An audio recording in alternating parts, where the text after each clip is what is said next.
नाज़रीन, कुनरी में बरसात दौरान घर की कच्ची भित किरण सबब ॿ दबिजी विया। खेनि ॻणती जोगी हालत में अस्पताल मुंतकिल कयो वियो आहे।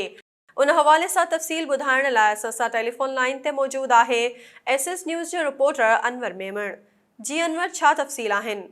जी बिल्कुल, ही जो अफ़सोसनाक वाक़ियो है कुनरी में पेश आयो है। कुनरी जो वेझो इलाइक़ो है पदरियो फार्म जो ॻोठ है बूटा रिंदा हुआ, उते ही पेश आयो है। घर जी जेका कच्ची दीवार किरण सबब ॿारड़ा जेके आहिनि से दबिजी विया। तव्हांखे ॿुधाईंदो हलां त 8 सालनि जो मासूम पुट वसराम पुट भारू कोहली ऐं 9 सालनि जो मोहन पुट वेरसी कोहली जेको आहे सो उन में शामिल आहिनि, जिन मथां जेका सो कच्ची दीवार किरी आहे। मासूम ॿारड़ा जेके आहिनि सो रांदि करे रहिया हुआ, जिन मथां इहा कच्ची दीवार किरी। बरसातूं तेज़ हुजण, माइटनि जो चवणु आहे त जेको तेज़ बरसातुनि सबब कच्चा घरनि जेका आहे सो दीवार कमज़ोर थी वई ऐं दीवार कमज़ोर थियण करे जेके ॿारड़ा रांदि करे रहिया हुआ त मुसलसल बरसाति दौरान जेका असां दीवार हुन मथां किरी पई, ॿारड़ा दॿिजी विया।